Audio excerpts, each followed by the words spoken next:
pues como el hermano ha dicho, mi nombre, para los que no me conocen, es Isidoro. Y para los que me conocen también es Isidoro, o sea, para todo el mundo, Isidoro. ¿Vale? Bueno, la verdad que estoy contento de poder compartir con la iglesia de parte de Dios. Amén. Como bien ha dicho el hermano, pues Soto no está aquí. Y bueno, y tengo el privilegio de compartir con todos vosotros pues un mensaje que Dios me ha dado para mi vida. Amén. Porque cuando uno estudia la palabra de Dios, al primero que le habla es a uno. Y es un error de que Dios me habla a mí y no sea yo el primero que ponga por obra lo que Dios me enseña. Amén. ¿Cuántos de aquí tienen un ministerio? No veo ni una mano levantada. Una, dos ministerios, tres. ¿Ya no hay más ministerios? Esa muchacha, ¿cómo es tu nombre? Marta, ¿tú no tienes ministerio? Muy bien. Muy bien, muy bien. Vale. Servir es un ministerio. Ahora lo vamos a ver. ¿Tú tienes ministerio?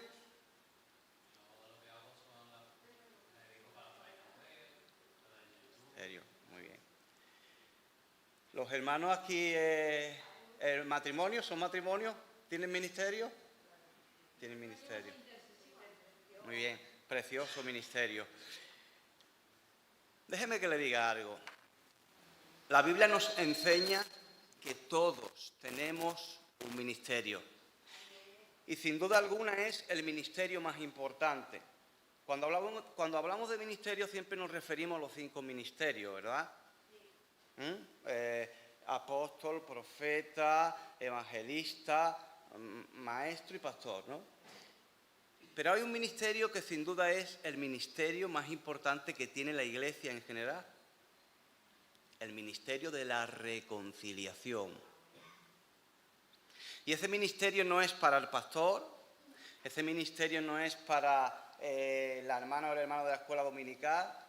Este es un ministerio para toda la iglesia. Amén. Así que cuando le pregunten, ¿usted tiene un ministerio? Sí, yo tengo un ministerio y usted tiene un ministerio. El ministerio de la reconciliación. Amén. Hay un mundo separado de Dios, hay un mundo enemistado con Dios, no que Dios esté enemistado con el mundo, sino que el mundo está enemistado con Dios y necesita reconciliarse con Dios. Vamos a leer en la palabra en 2 Corintios 5, del 18 al 20, si me quiere acompañar la lectura o el hermano los quiere poner por aquí.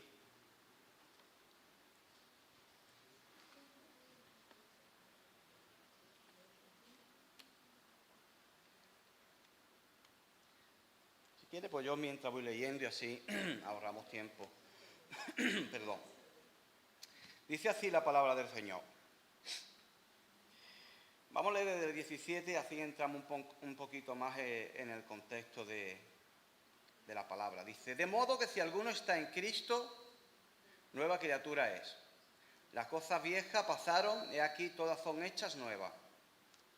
Y todo esto proviene de Dios, quien nos reconcilió consigo mismo por Cristo. Y escuche bien, y nos dio el ministerio de la reconciliación. Dios mismo nos ha dado el ministerio de la reconciliación. Una vez que hemos sido reconciliados, tenemos que ser reconciliadores. Cuando nosotros somos... Usted cuando se convirtió en el primer amor, ¿qué es lo que hacía por instinto? Predicarle a todo el mundo. ¿Sí o no? Cristo te ama, Cristo te quiere, Cristo tiene un propósito para tu vida.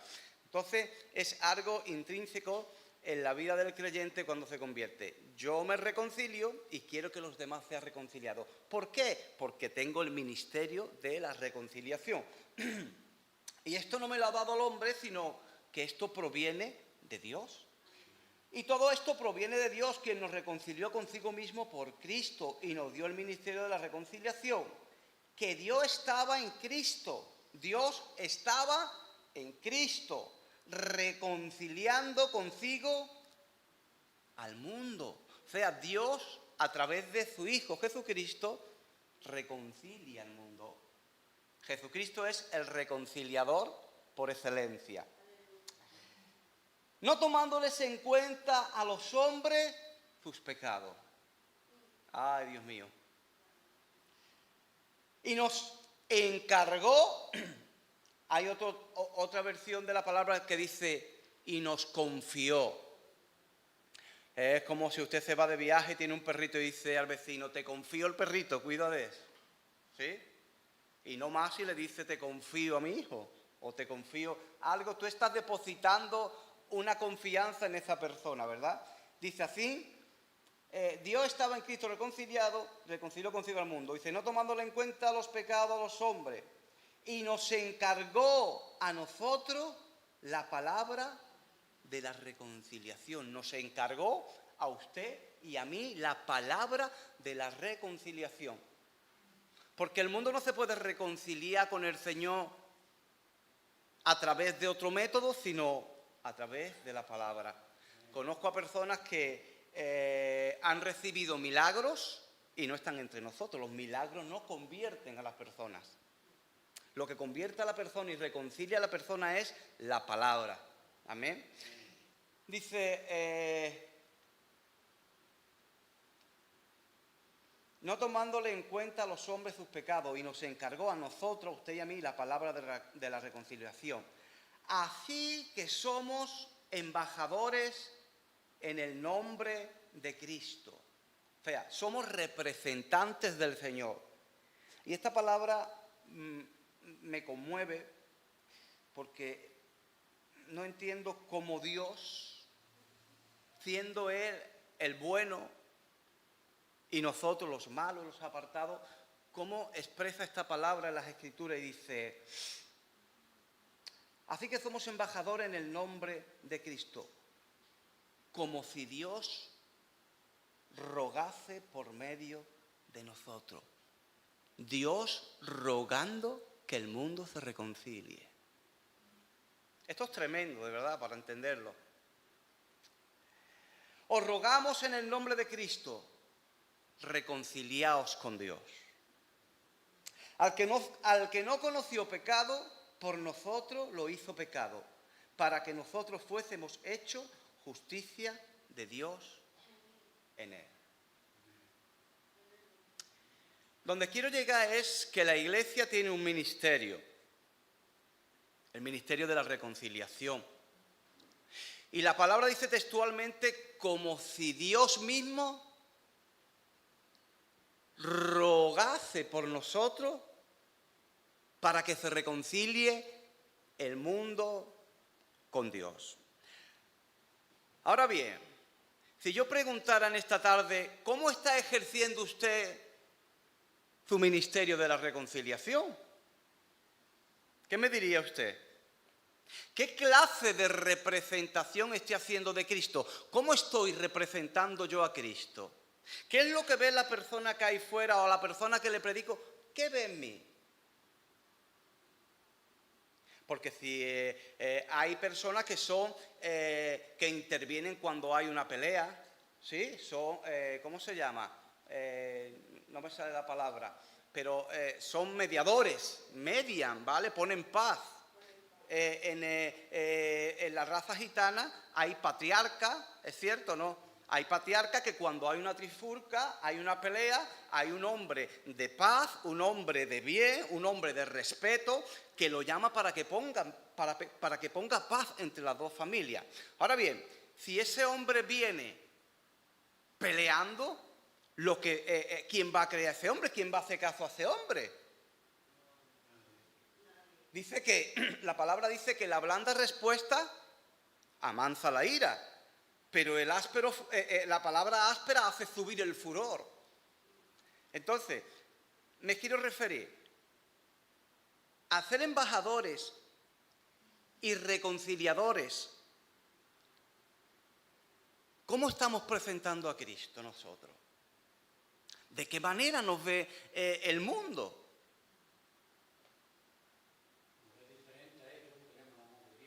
¿Pero cómo lo hacemos, hermano Eduardo? Hablándole. Tengo que tener una actitud de amor. No puedo ir con una actitud de condenación, porque el mismo Cristo, yo no he venido a condenar, he venido a salvar al mundo. Pero nosotros muchas veces decimos, te vas a ir al infierno si no te arrepientes. Ya estamos condenando. Ese ministerio de la reconciliación, yo creo que en vez de reconciliarlo, quizás se aparte. Quizás lo asustamos. Entonces, ¿de qué manera estoy representando yo a Cristo? ¿De qué manera soy embajador de Cristo? Y mucho más, ¿cómo trato a las personas que llegan a la iglesia? Debería de tratarlas con amor.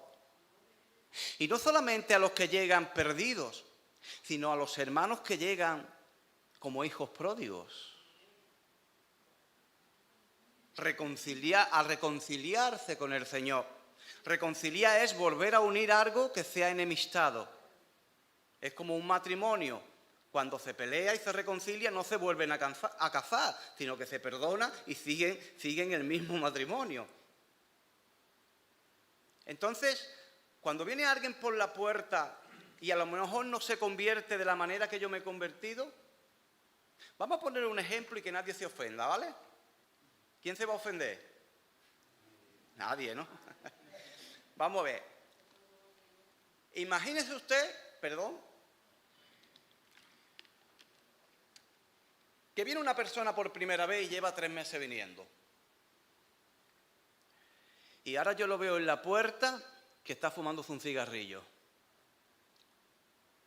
Y a lo mejor yo me convertí, que por cierto yo cuando me convertí dejé de fumar inmediatamente, de un día para otro. Y ahora yo empiezo a decirle, mira hermanito, lleva 3 meses viniendo a la iglesia y todavía está con el cigarrillo ahí. A lo mejor no es peor mi lengua que el cigarro que se está fumando el hermano.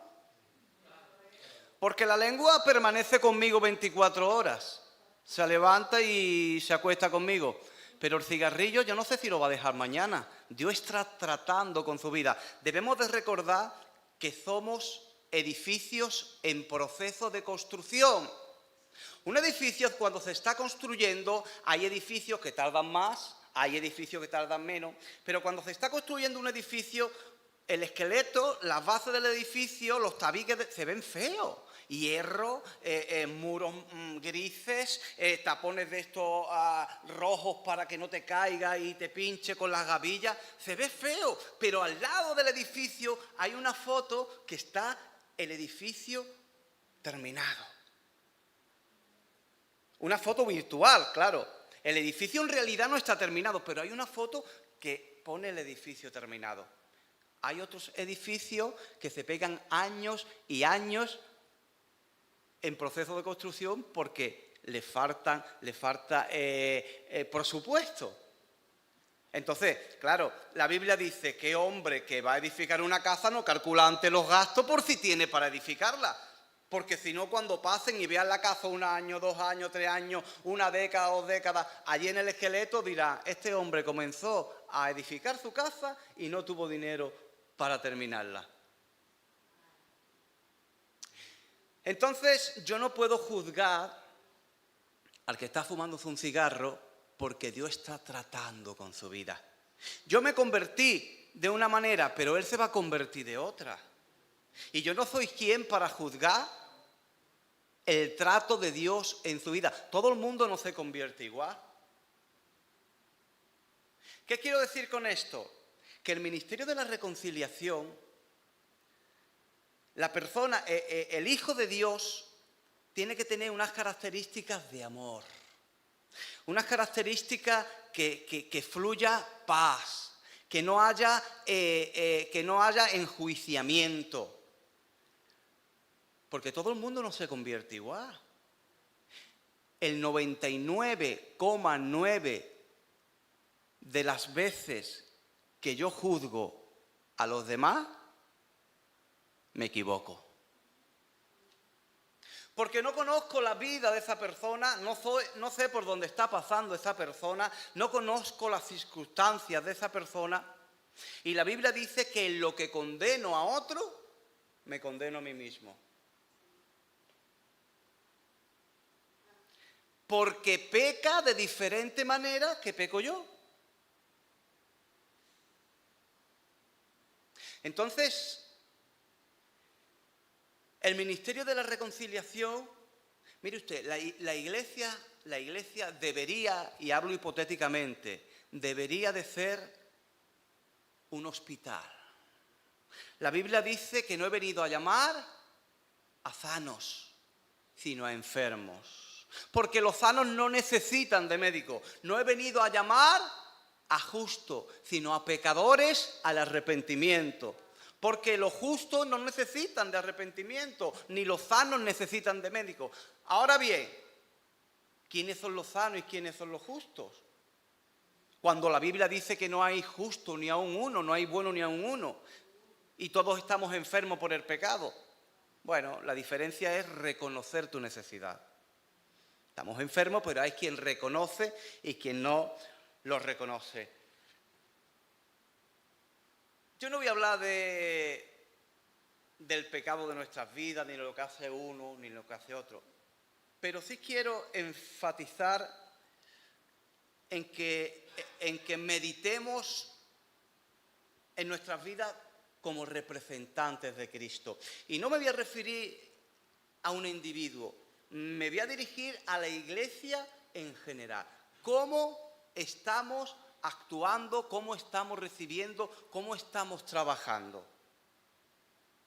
He escuchado a muchas personas de decir que le han invitado a venir a la iglesia y le han dicho, ¿para qué voy a ir allí? Si ya he ido más de una vez y me han hecho sentir peor.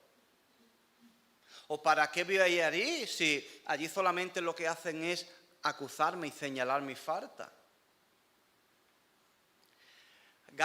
Mahatma Gandhi, dijo en cierta ocasión, me gusta tu Cristo, pero no me gustan tus cristianos.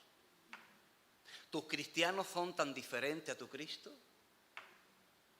Cristo tenía amor, Cristo tenía humildad, Cristo tenía sensibilidad, Cristo tenía misericordia, Cristo tenía pasión y compasión por los demás. Pero yo muchas veces soy tan perverso que me creo que el único santo y el único que se ha convertido y el único que tiene a Dios en su vida soy yo. Y pienso que los demás pues lo tienen de otra manera. Y me equivoco, ¿verdad? Me equivoco porque Dios no hace excepción de personas. La iglesia tiene que tener claro a quién ha creído y cuál es su cometido aquí en la tierra. Su cometido aquí en la tierra no es cantar, que está muy bien, predicar desde un púlpito, que está muy bien, hacer campaña, que está muy bien. Su cometido es el ministerio de la reconciliación, representar a Cristo aquí en la tierra. Y representar a Cristo no se puede representar de cualquier manera. La Biblia dice que el que quiera servir a Cristo debe de andar como Él anduvo. No estamos pidiendo que vamos a ser perfectos, pero la Biblia dice, considera siempre al que está al lado tuya como superior a ti. ¿Cuántos hacen eso? A mí me cuesta un trabajo. Entonces, ¿cómo trato a mi prójimo? ¿Cómo trato a la imagen y semejanza de Dios que quizás viene deteriorada? Quizás viene dañada del mundo porque las almas vienen doloridas, vienen dañadas, vienen heridas. ¿Cómo trato yo un alma herida? La Biblia dice que trate a los demás como te gustaría que te tratasen a ti. ¿Usted sabe cuál es la verdadera gracia? La verdadera gracia de Dios es la que es exigente con uno mismo, pero es misericordiosa y flexible con su prójimo. Gloria a Dios. ¿Cuántos están entendiendo? Gloria a Dios. Hay un personaje en la Biblia que a mí pues me llama la atención y claro, nuestro referente debe de ser Cristo, ¿no? Pero hay hombres de Dios que también sirven de referente y esto no es idolatría ni es nada por el estilo, ¿verdad? Hay un hombre que aparece en Hechos de los Apóstoles que se llama Bernabé. ¿Y usted sabe lo que quiere decir Bernabé en griego? ¿Cuántos lo saben? Hijo de consolación, como ha dicho el hermano. Hijo de consolación, no hijo de condenación. Hijo de consolación.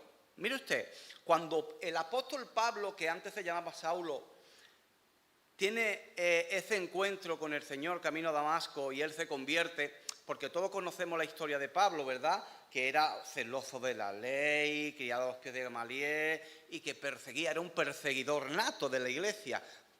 Perdón.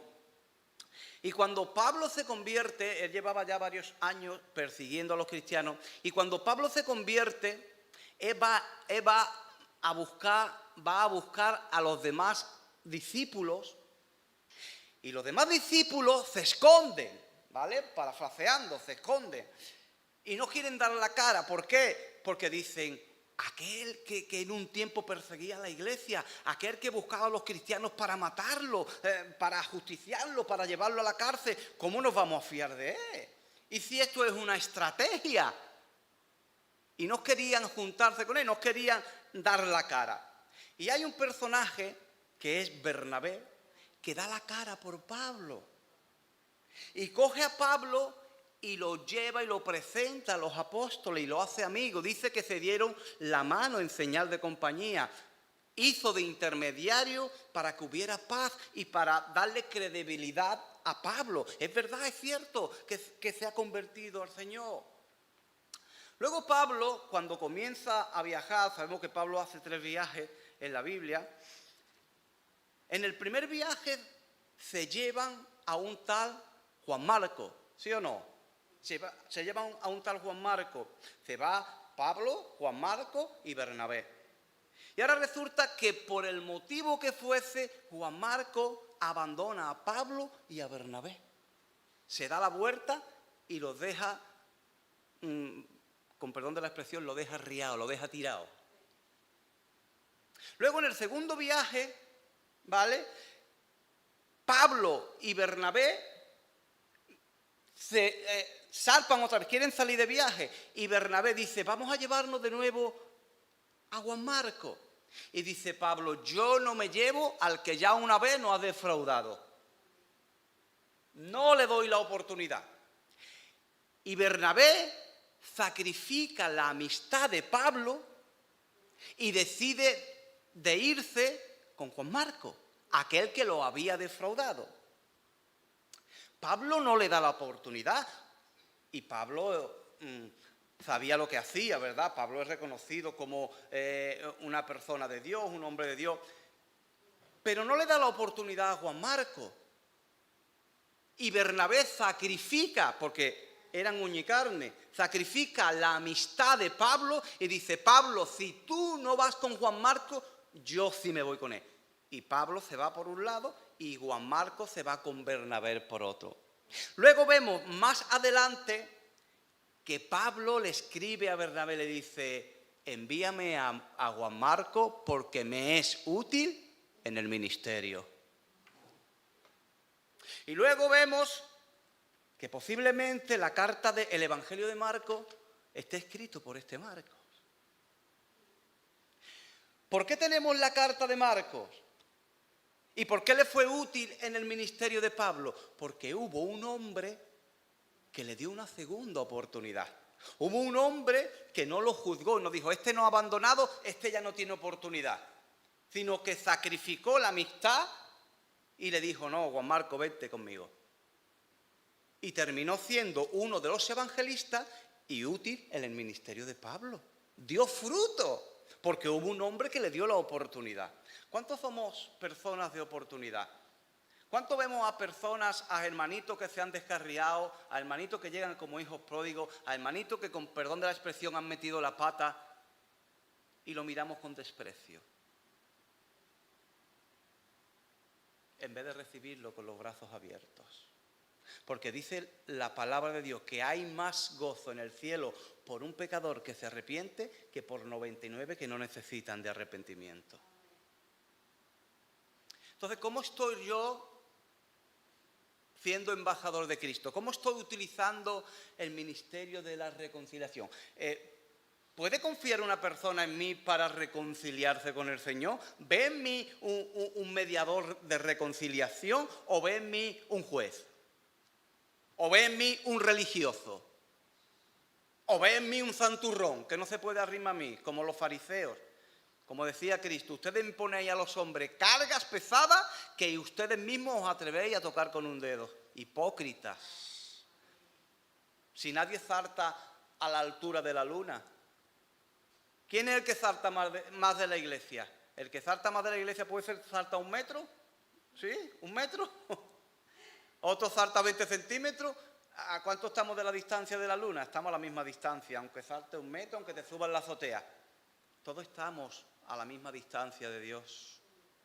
El pecado hace distancia entre el hombre y Dios. Y el que justifica es Cristo. Amén. Somos salvos por gracia. Deja que la gracia actúe en la vida de tu hermano. Y deja a los demás vivir en la gracia de Dios. Y tú mismo vive en la gracia, disfruta de la gracia. No seamos religiosos, ni condenemos, ni murmuremos.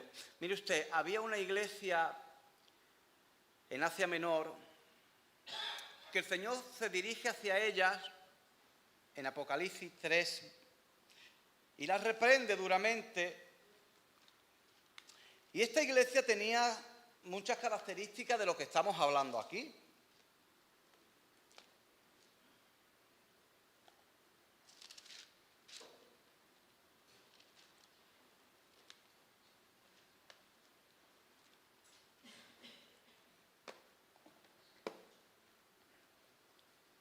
Esta iglesia bien podía representar, no digo a esta iglesia, sino a muchas iglesias del siglo XXI. Yo quiero que usted no se enfade conmigo y tome esto como un mensaje de prevención, un mensaje preventivo, ¿vale? No es que aquí esté sucediendo, ni mucho menos. Es lo que ha puesto el Señor en mi corazón y yo soy obediente y con todo mi respeto, toda humildad, pues pongo lo que Dios ha puesto en mi corazón. Amén. Entonces, Dios, o el Espíritu Santo en este caso, habla a la iglesia, a una de las 7 iglesias de Asia Menor, que en este caso hoy en día sería Turquía, que se llama la iglesia de la Odisea. Y esta iglesia tenía un grave problema. Mire usted, esta iglesia era una iglesia donde se movía mucho dinero, había mucho poder económico, porque había bancas. En esta ciudad de la Odisea se comenzó a comerciar la lana negra y tenía grandes empresas de textil. Tenía también un centro médico donde se elaboraba colirio para los ojos y era, bueno, pues un sitio estratégico donde se hacían grandes negocios. Era un sitio próspero, ¿verdad? Y mire usted lo que le dice el Señor a la iglesia. Dice, vamos a tener en cuenta una cosa, que no le está hablando a un individuo, ¿de acuerdo? Le está hablando a una iglesia. Y dice, escribe al ángel de la iglesia en la Odisea. He aquí el amén, el testigo fiel y verdadero, el principio de la creación de Dios, dice esto. Yo conozco tus obras. ¿Qué conoce? Tus obras. No dice conozco tu estado emocional. Porque muchas veces esto es un texto que se ha malinterpretado muchas veces. Exegéticamente no quiere decir que usted esté por las nubes o que esté por el suelo. ¿De acuerdo? Y ahora lo vamos a ver. Dice, yo conozco tus obras, y le está hablando a una iglesia, que ni eres frío ni caliente. Ojalá fuese frío o caliente. O sea, el Señor le está diciendo a una persona que ojalá fuese una persona fría, que estés por los suelos, estés deprimida, o ojalá fueses una persona caliente. No. Está hablando de una iglesia. Y está hablando de obras, no está hablando de un estado. Dice, yo conozco tus obras, que ni eres frío ni eres caliente. Ojalá fuese frío o caliente, pero por cuanto eres tibio y no frío ni caliente, te vomitaré de mi boca. Porque tú dices, yo soy rico, ¿ves? Porque se comerciaba, había mucha riqueza, había un gran comercio en esta ciudad. Dice, y me he enriquecido y de ninguna cosa tengo necesidad. Y no sabes que tú eres un desventurado, miserable, pobre, ciego y desnudo. Por lo tanto, yo te aconsejo que de mí compres oro refinado en fuego para que seas rico y vestiduras blancas para vestirte y que no se descubra la vergüenza de tu desnudez y unja tus ojos con colirio para que veas. Estas personas tenían el ministerio de la reconciliación. Estas personas, digamos que perdieron el rumbo de la verdadera iglesia, perdieron el rumbo del evangelio, de lo que Dios quería, y comenzaron a prosperar. Y el Señor le dice, ustedes pensáis que sois ricos porque no os falta de nada, dice textualmente, no tenéis necesidad de nada. Pero les faltaba algo muy importante, habían olvidado el ministerio de la reconciliación, había olvidado lo que Cristo le había mandado. Y más adelante dice, he aquí, yo estoy a la puerta y llamo. Si alguno oye mi voz y abre la puerta, entraré a él y cenaré con él y él conmigo. En la versión textual dice, he aquí yo estoy a la puerta dando aldabonazo. ¿Sabe usted lo que es eso? Aldabonazo es un cerrojo grande. Ustedes han visto estas puertas de las catedrales grandes que tiene un cerrojo que hace pum, pum, ¿sí? Que pega hierro contra hierro. Dice, yo estoy a la puerta dando aldabonazos. ¿Quién no oye eso? Hay que ser bastante sordo para no escucharlo, ¿no? Yo estoy a la puerta, sitúa a Cristo fuera de la iglesia. No está hablando de un individuo. Este texto lo utilizamos mucho para decir, Dios está golpeando la puerta de tu corazón, pero es un texto malinterpretado. Es verdad que se puede aplicar, pero la Biblia tiene una aplicación y varias interpretaciones, la interpretación que se puede aplicar, pero una aplicación exegética. Y está diciendo, yo estoy a la puerta, está situando a Cristo en la puerta. Hay una anécdota que dice que entró un hombre con muy mala presencia, andrajoso, maloliento, y comenzaron a hablar mal de él, qué peste echa este hombre, con perdón de la palabra. El hombre se sintió tan mal que salió fuera, y fuera, en la puerta, dice que había otro hombre vestido de blanco, y le dice a este hombre, acabo de entrar a esta iglesia y me he sentido tan malamente, me han despreciado, me han dicho de todo, y estoy aquí porque me he tenido que ir, no lo soportaba más. Y el mismo Jesús que estaba en la puerta dice, no te preocupes, a mí también me han echado. Está situando a Cristo fuera. Dice, he aquí yo estoy a la puerta y llamo. Dios está llamando. Muchas veces hacemos nuestros cultos, muchas veces hacemos nuestro servicio, pero nos olvidamos de quién estamos sirviendo. Las mujeres cuando fueron a ungir el cuerpo del Señor, fueron a ungir un cuerpo muerto. Era símbolo de respeto, era símbolo de admiración. Pero no habían creído que Cristo que iba a resucitar. No iban a adorar a un Dios vivo. Fueron con su buena intención, pero a ungir un cuerpo muerto. ¿A qué venimos nosotros a la iglesia? He aquí yo estoy a la puerta y llamo. Si alguno oye mi voz, entraré. Es decir, te has descarriado, hemos perdido el rumbo. ¿Qué estamos haciendo? Estamos perdiendo el tiempo. ¿Cómo estamos tratando a las almas, a las ovejas? Yo estoy a la puerta dando aldabonazos. Por cuanto ni eres frío ni caliente, te vomitaré de mi boca. Mire usted, la Odisea estaba en un punto estratégico. A unos 19 kilómetros de la Odisea había una ciudad que se llamaba Herápolis, al norte. Y a unos 9 kilómetros de la Odisea al sur había una ciudad que se llamaba Colosa, al sur. La Odisea tenía riquezas, tenía lana, tenía colirio, tenía banca, pero ¿sabe usted lo que no tenía? Agua. Y una ciudad donde no hay agua carece de muchas cosas, no tiene vida, porque el agua es vida. Entonces, en Herápolis había unos manantiales que salían agua caliente, que tenían, escuche bien, no milagroso, sino propiedades curativas. No era un agua milagrosa, era propiedades curativas. Había un manantial que salía de agua caliente y ese agua caliente servía para la reuma de los huesos, para los dolores, para la artrosis, y tenía propiedades terapéuticas. Entonces sanaba. Y luego ese agua era de Herápolis. Luego había un agua fresca, ese agua era caliente, el de Herápolis, por eso sanaba los huesos. Y luego había en Colosa, había un agua fresca que la gente que pasaban por allí, los caminantes, los viajeros, los romanos, porque era en época del imperio, pasaban y cuando iban cansados del camino se saciaban y cogían vigor, se vigorizaban, cogían fuerza, se saciaban del agua. La Odisea, al no tener agua, tuvo que hacer unos conductos de agua. Desde Herápolis traía agua caliente y desde Colosa traía el agua fresca. Cuando el agua de Herápolis caliente que sanaba y el agua de Colosa fresca que saciaba llegaba a la Odisea, ¿cómo llegaba? Tibia.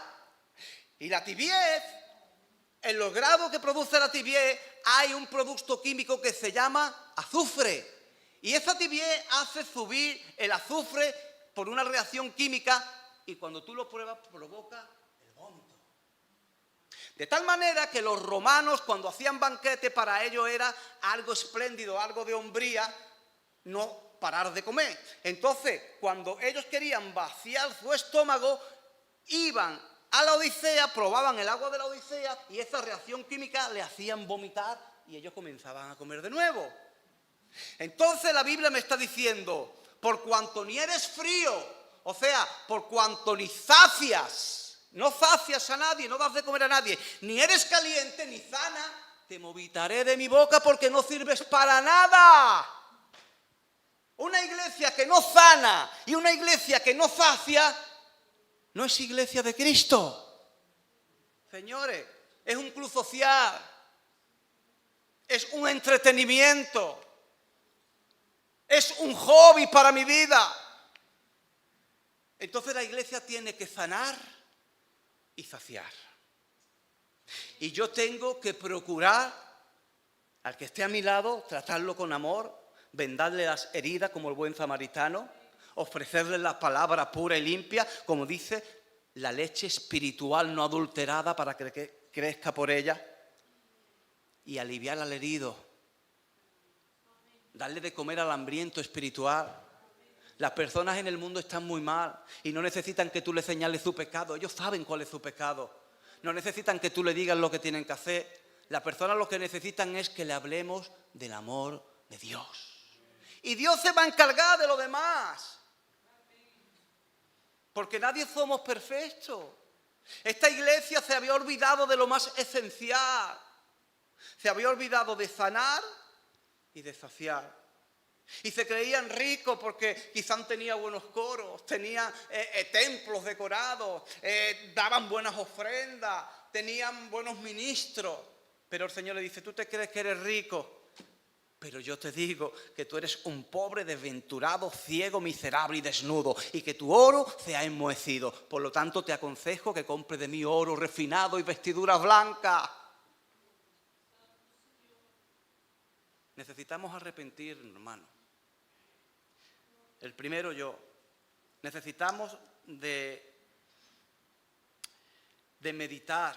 ¿Qué estoy haciendo como cristiano? ¿Estoy imponiendo? ¿Quiero que las personas se conviertan como yo me convierto? ¿Estoy acusando a la gente de algo que yo también he hecho y me condeno a mí mismo? Porque cuando acusamos a uno para allá, uno señala para arriba y 3 señalas para mí. O sea, estoy liando un cacao que... Dejemos que Dios actúe con las almas. Cuando Pedro, el Señor creo que llamó a Pedro o a Juan, uno de los dos, no recuerdo ahora bien, le dijo, sígueme, a Pedro, le dijo, sígueme. Y Juan se iba y le dice, bueno, Señor, ¿y este no te sigue? El Señor le dice, bueno, ¿y a ti qué? Si yo te he llamado a ti que tú hagas esto, ¿a ti qué? ¿A nosotros qué? Lo que haga el hermano. Si yo me tengo que comparar conmigo mismo. He cambiado, me he superado, he crecido. El hermano está tratando, es un proyecto en construcción. Ya le dará cuenta a Dios. No nos ha llamado Dios a buscar culpables, ni nos ha llamado Dios a juzgar, ni nos ha llamado Dios a criticar, ni a mirar la vida de los demás. Dios nos ha llamado a sanar, a vendar las heridas, a ser reconciliadores, a crecer en la gracia y a conocer a Dios. Yo no quiero cansarte mucho más, pero te dejo con esta palabra. Somos una iglesia que sana y sacia. Si no somos una iglesia que sana y sacia, estamos perdiendo el tiempo, estamos entretenidos y el diablo está contento por eso. Padre de la gloria, gracias Señor por tu palabra, Dios mío, que ha sido predicada. Señor, ayúdanos a saber que el propósito de tu iglesia, Señor, es alimentar al hambriento espiritualmente, sanar al herido, vendarlo. Señor, tú no nos has llamado a juzgar, Dios mío, ni tú mismo juzgaste cuando estuviste aquí en la tierra. Ayúdanos, Señor, a saber, Dios mío, cuál es nuestro cometido aquí en la tierra, Padre. Ayúdanos, Señor, a que las personas nos vean como un representante tuyo, Dios mío. Que no nos vean como jueces, que no nos vean como dictadores, Señor, sino que nos vean como personas que se pueden confiar en nosotros, personas que pueden desahogarse con nosotros, Dios mío, personas que pueden ayudar a los demás, Padre. En el nombre de Jesús, Dios mío, ruego, Señor, en esta tarde que tu iglesia, Señor, pueda conocer cuál es el propósito verdadero, Dios mío, que tú tienes para nosotros. En el nombre de Jesús, amén. Amén. Pues que Dios lo bendiga, que Dios lo guarde y que Dios siga ayudándonos. Amén.